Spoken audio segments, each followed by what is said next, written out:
So listen, for everybody watching right now, I got the man, the myth, the legend on the line. First of all, the man, the myth, the legend, the man that got my businesses together. Now, I'll be honest with you, bro.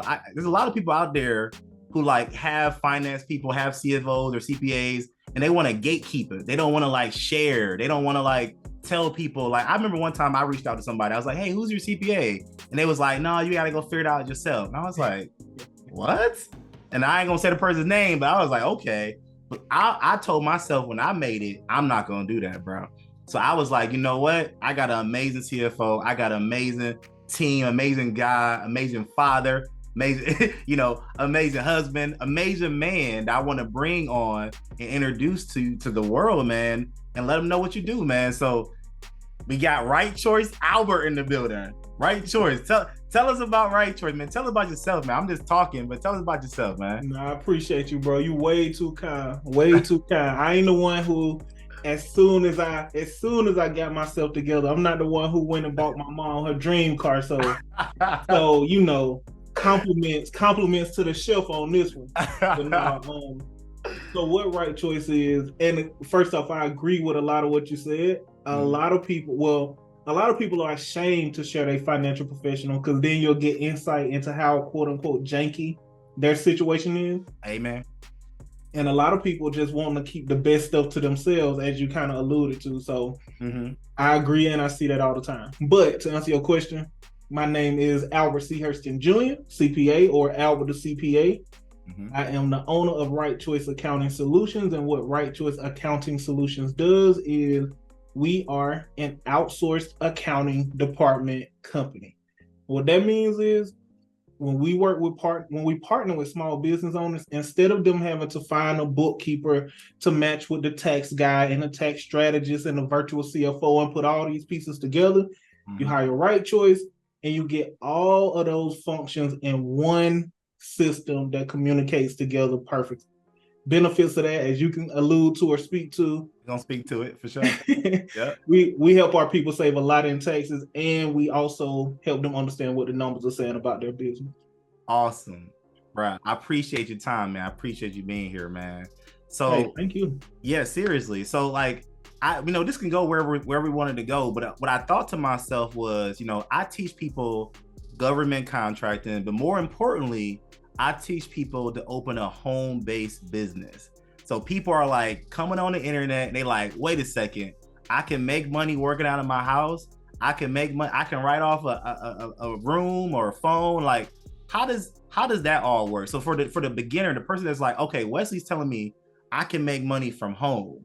I'm a W-2 employee and now I want to move to being like a business owner. Like, how does that work? How does someone get started with that to get their LLC or whatever you want to share?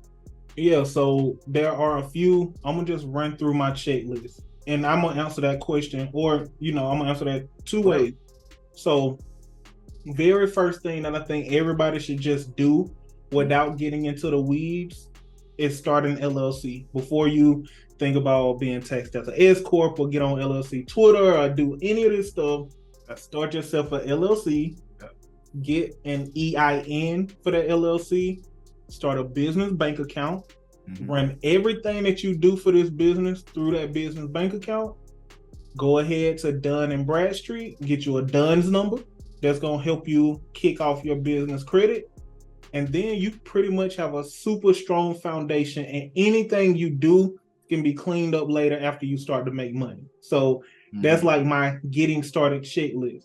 As far as the types of things that you can write off, to allude to your home-based business point, the IRS dictates that you can write off anything that's considered ordinary and necessary in order to build your business. So that's going to be all types of things. As long as you can build up a case for why it's ordinary and necessary for you to build your business and not too quote unquote extravagant, you can write it off. So you mean to tell me I can just go buy a G-Wagon tomorrow and write the whole thing off? Is that how it works? Or that's not how it works? I mean, you can. You can. It's not smart. It's not smart.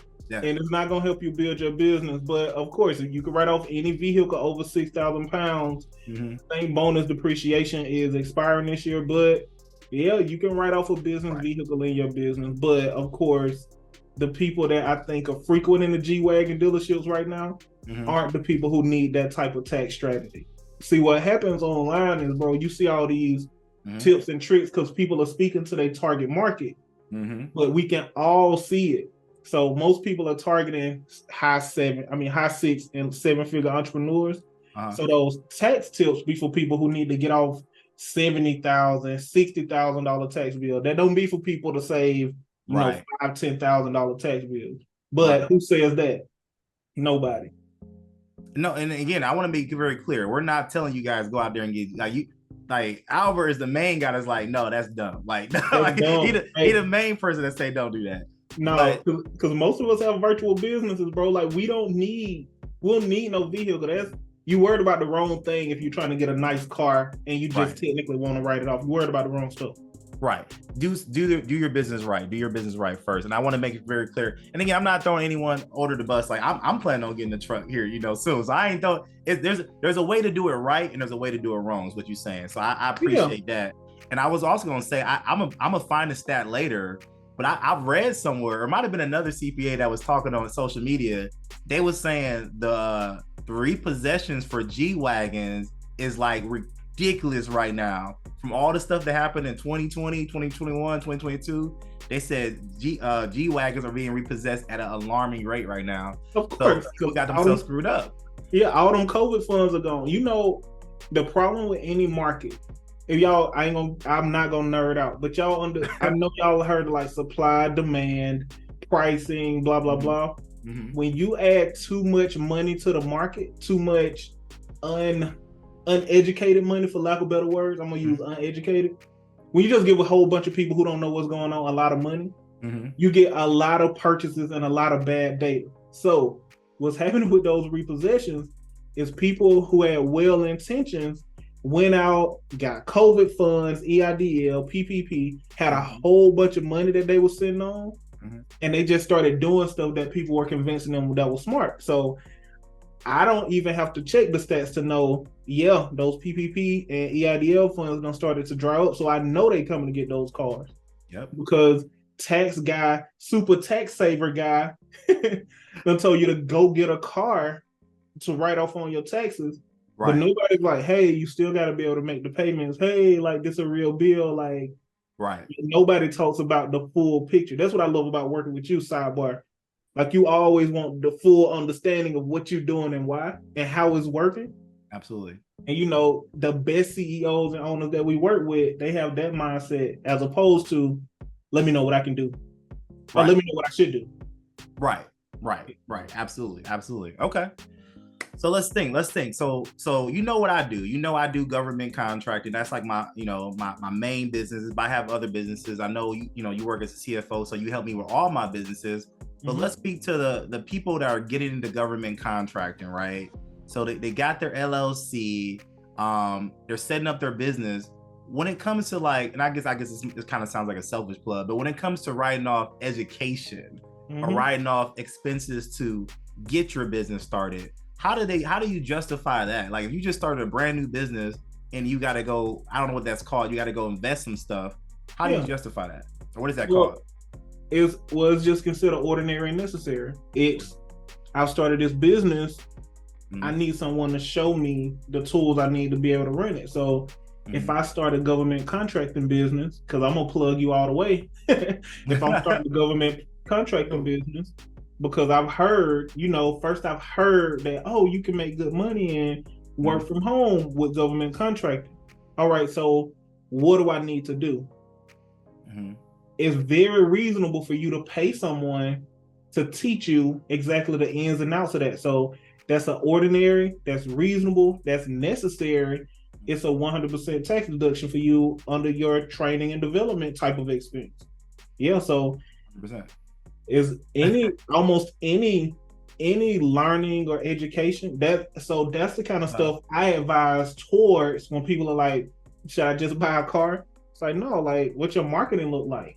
Right. Like Like, go invest in marketing, go invest in teams. Yeah, yeah, absolutely. go learn something. Get that laptop you need. Get that desk you need. Get that team member you need. Mm-hmm. What learning opportunities are there? Is there a skill you've been needing? Like, Mm-hmm. these are all ordinary necessary expenses. So rather than go get a $60,000 car, if you need to blow through $60,000, man, what better way than to go on a PR campaign and go learn something? And like, there are things that you can actually do to better your business in the future.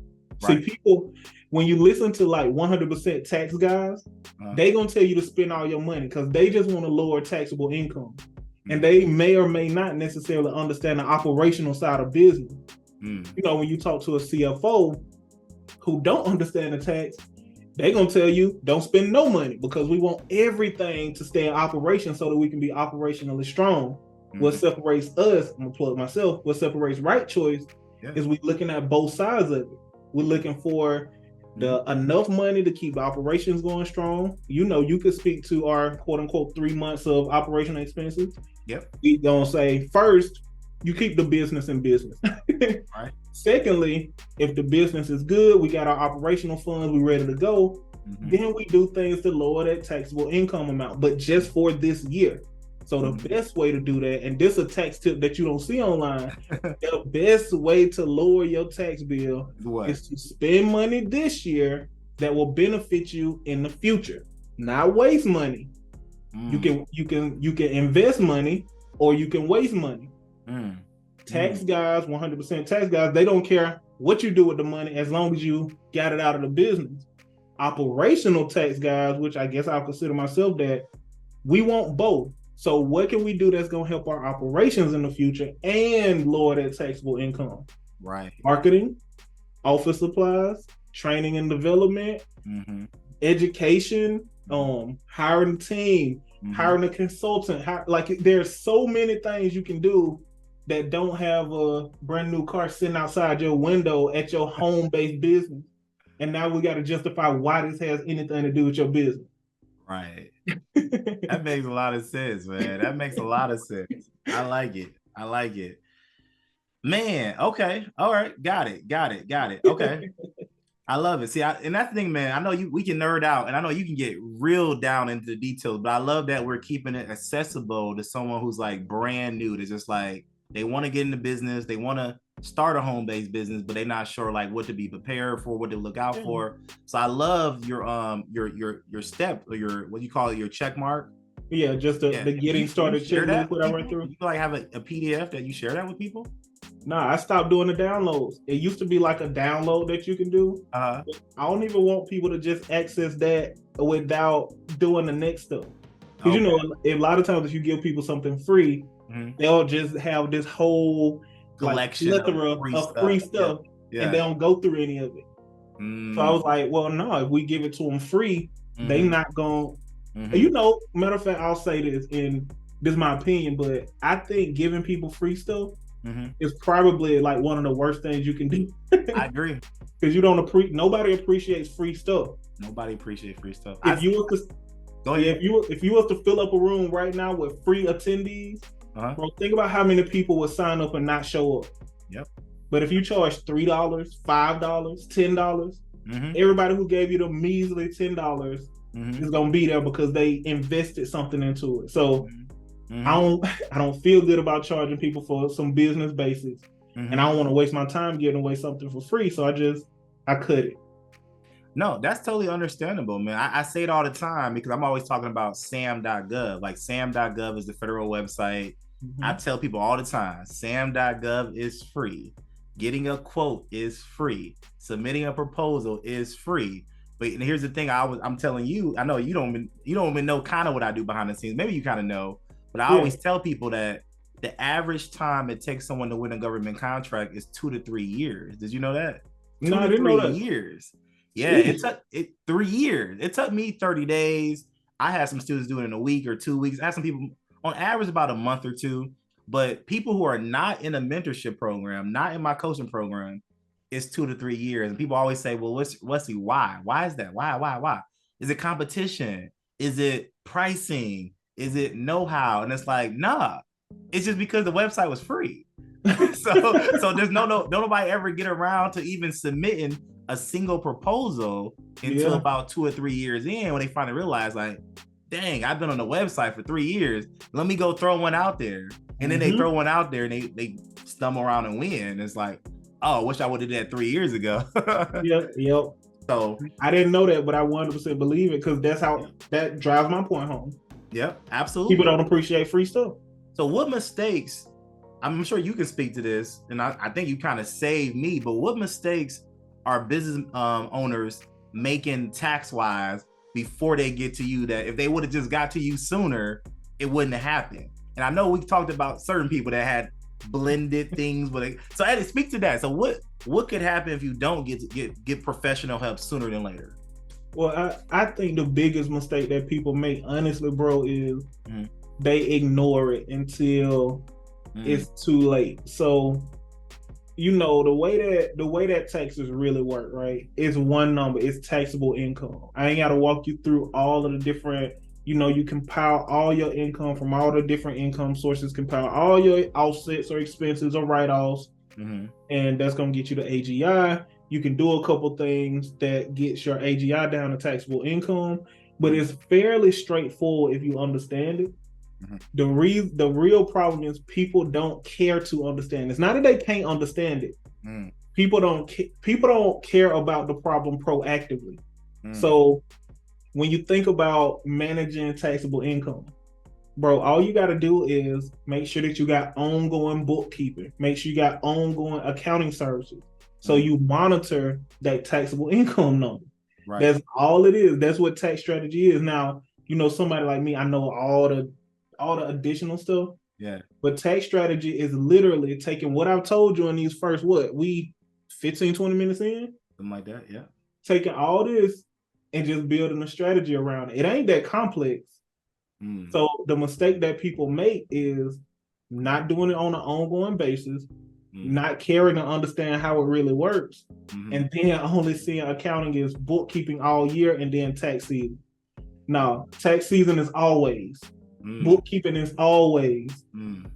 People who pay zero in taxes, they always considering taxes. Like, people mix up tax strategy season with tax filing season.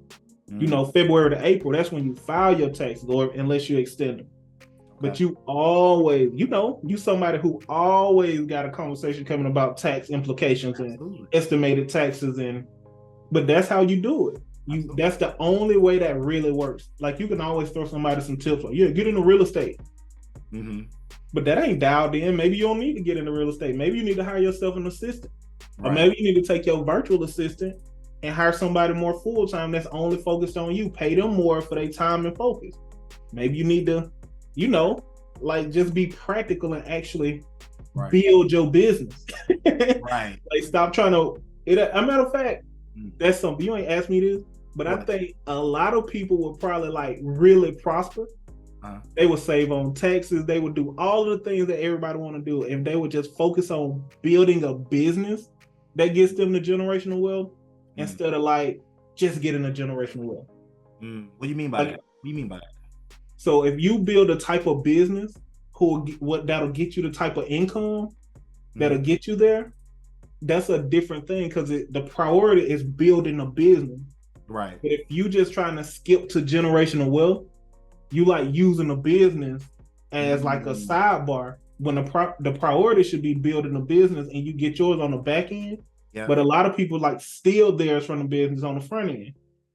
So that's why, you know, I'm always telling you, bro, I love that you think about it like this. I love that you blah, blah, blah. I ain't gonna get into your business on YouTube or TikTok or whatever. But, you know, like, you one of the people that do what makes sense for big picture.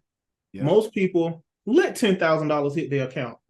Man, that $10,000 will not sit in that account 3 days before they have all these different things they could have done, because you worried about yourself. You worried about your vacation.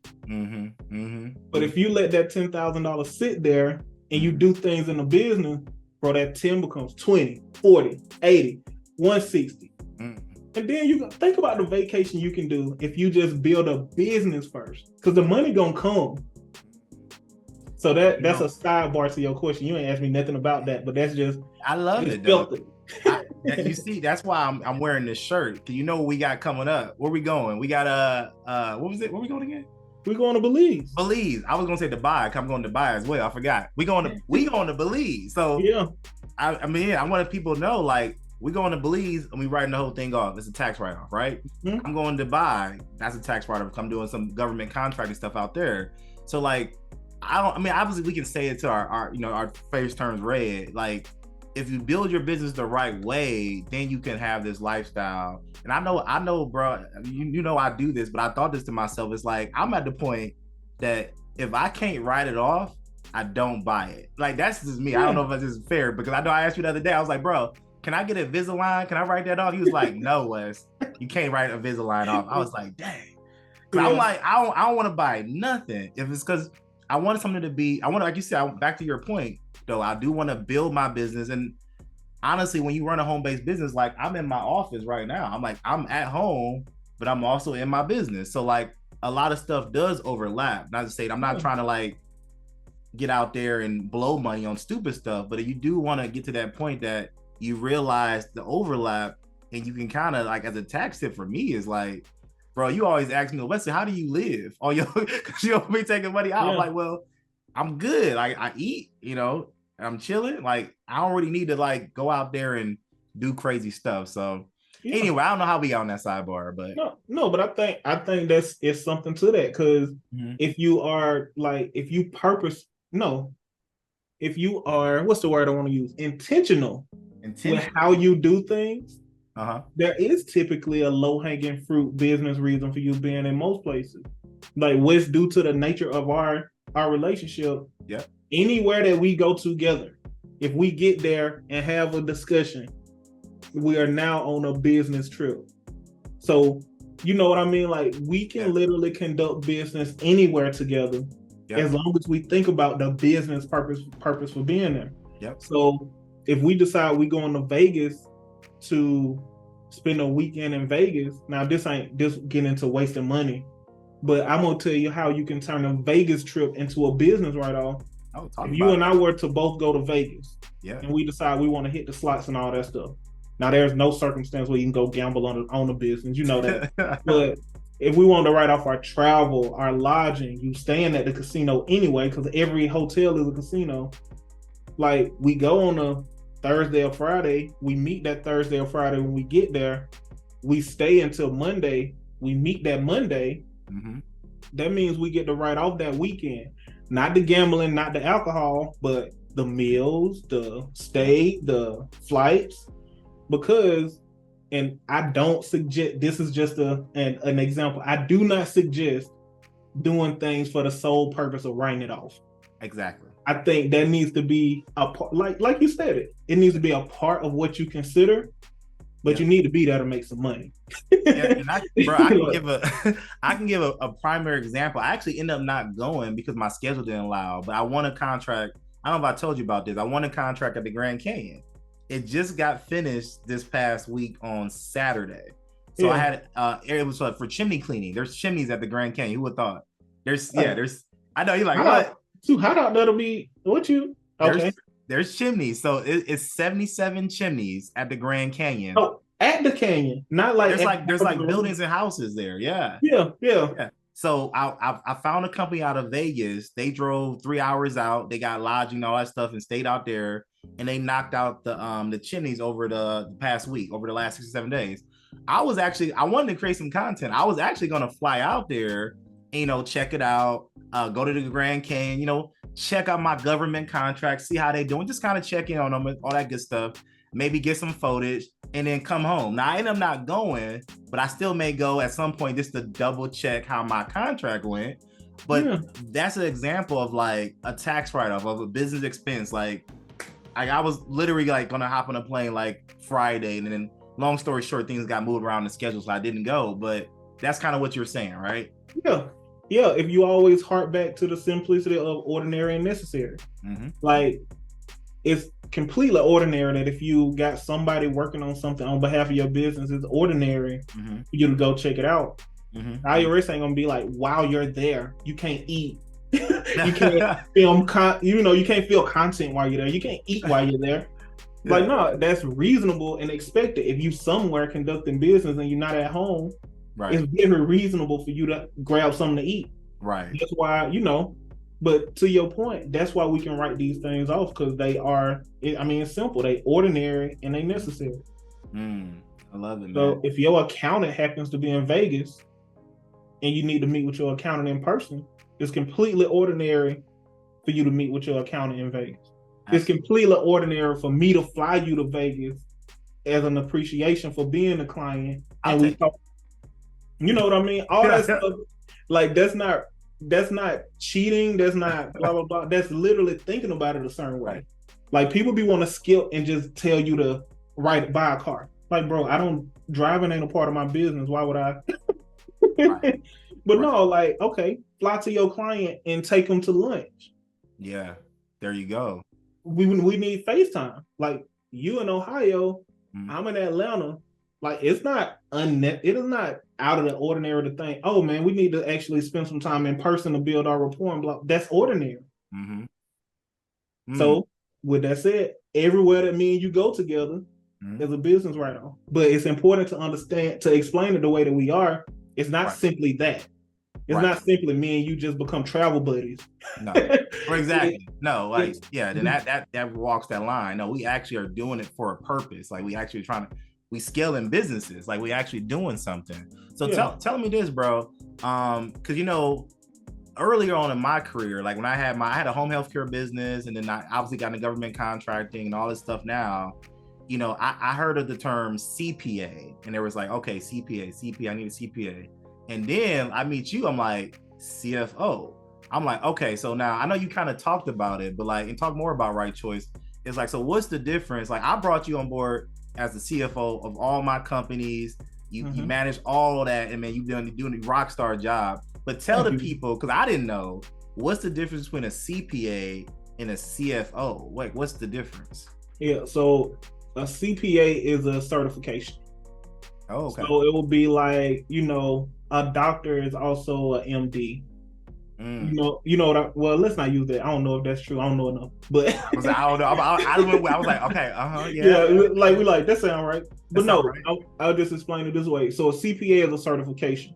It simply means you have at least 150 hours of education. So most people that have a CPA, they have a master's or MBA. They have a master's in accounting or MBA, or they may have multiple degrees. That means you have at least 1 or 2 years of job experience. And then it means that you're smart enough to pass that impossible test. I think the pass rate is like under 50% for the 4 sections. And it just really means that you are an educated, qualified accounting professional. Okay. Now, when you get into bookkeeper, accountant, CFO, tax strategist, tax preparer, those are all job titles. So any of those job titles could be a CPA, but so you can be a bookkeeper that has your CPA. You could be a tax strategist that has your CPA. You could be a CFO like me who has your CPA. Right. But CFO is pretty much a strategic leader. This big picture strategy, what the numbers mean, how we save on taxes, blah, blah, blah. You got a bookkeeper. This is almost administrative. And it's important to understand the difference, because you don't want to be comparing a CFO to a bookkeeping professional. Because a bookkeeper, administrative, not super expensive. CFO, expensive. Higher level company leaders, whereas, so let me get to it. A CFO is like the highest level job title you can have in accounting industry. And then a CPA is a certification that proves that you're credible, you got the education, you smart, like that sort of thing. So a lot of times people say get a CPA because that means at minimum, this is a smart, competent, educated accountant. Right. But like benefit to having someone who's got at least the skill set that's in that area. Like I think I was telling someone the other day, like I used to, but I don't cut my own grass anymore. I pay someone to cut my grass because I realized that nothing wrong with cutting grass. I actually enjoy it. It's actually relaxing. But it's like, Yeah. I could be on a phone call, get another government contract. I could be doing something else with my time that someone who's able to do that, let them do that. So I'm not. So I'm just trying to say, like, it's good to have that, outsource that expertise. So Yeah, for sure. For sure. And then understanding that difference is important too. Because what you're gonna hear is hire CPA. mm-hmm. And most CPAs do taxes. So if you just blindly hire a CPA, you about to go hire yourself a tax professional, and they're not gonna be able to speak to the movement between your marketing over the last 2 months and what it means. They're not gonna be able to tell you, hey man, you got the 3 months of cash reserves, here's some options. They're not gonna be able to tell you all of these things that's gonna keep you in business. That's CFO level stuff. On the same side, if you go get a bookkeeper, they're gonna categorize your stuff. They're gonna send you your P&L. They may be able to be like, well, this expense is this, but they're not gonna be able to look at those numbers as proficiently and be like, this is what this means for your business. So, for That's a business owner, oh, my bad. No, I was gonna say, bro, it's funny you saying this, because like I literally went through those steps. Like, I got a CPA who just did my taxes. Then I went on Upwork and hired a bookkeeper, and she was out in California keeping my books. And I'm expecting her to send me emails like you guys send me. Hey, Wes, what's this? What's that? Hey, nothing. It's just like she log into my QuickBooks, she put things where they gotta be, she log out. I'm like, I didn't hear nothing from her. What is she doing? And like you said, these are job roles that I didn't realize that earlier on when I was starting my businesses. I thought it was like, I hired a bookkeeper, she's gonna be like, hey, your business should do this next week. And it's like, that's not her role. No, she literally like the accounting secretary. Yeah. She put everything where it needs to be so that the accountants can come in and actually use it. Just like if you're in a law firm, your secretaries, your paralegals, they doing all that prep work so your attorney can come in and win the case. This is no different. Just like if you go to a doctor, you got your nurse coming in, she checking your IV, she blah, blah, blah. The doctor gonna pop in, tell you what it is going on. Here go your nurse. Like, it's pretty much everything. That's why we have outsourced accounting department. So it puts all that stuff together, because we saying bookkeeping administrative and it's the cheaper stuff, blah, blah, blah. But strategy ain't nothing without the right bookkeeping. You've seen that too. Yeah. Like, you see the way we account for things. Yeah. Bookkeepers have to know that stuff and make sure that it's organized the right way. So yeah, there is no one without the other, honestly. That's true. Yeah. That's true. That makes sense. Like tax strategy, bro, we can't build no tax strategy if we don't have an accurate income number. Right. It's tax strategy based on income. Exactly. So bookkeepers are who put all that bro, together. I think I made this much last month. What do you think I should do? Right. Like, think. What you talking about? That don't make any sense. Yeah, now we estimate. And right. Now we estimate. You can't get nothing dialed in with estimation. I mean, you can do it, can be better than it would have been. But you know what your tax bill is. Yeah. Or if you don't know it, you shouldn't walk around just knowing it, but you know where to go get it from. Right. I know where to go get it from, or I saw it last week. I know exactly what it is. So yeah, I know. So I appreciate that. So and when you have stuff like that, we can talk about how to lower it. It ain't complex stuff. Now, what we do is complicated to put together, but it's not complicated to understand unless you're talking to somebody who it behooves them for you to not understand. Behoove. Look at me throwing. Look at you. Somebody say you got some big words, but behoove. I just went like, But like, people don't share the knowledge because it benefit them for you to not know. Because I could charge you more. I'm more valuable to you if you don't understand what I'm saying. So instead of me saying like tax strategy is manipulating taxable income, I could dress that up and make it sound super complicated.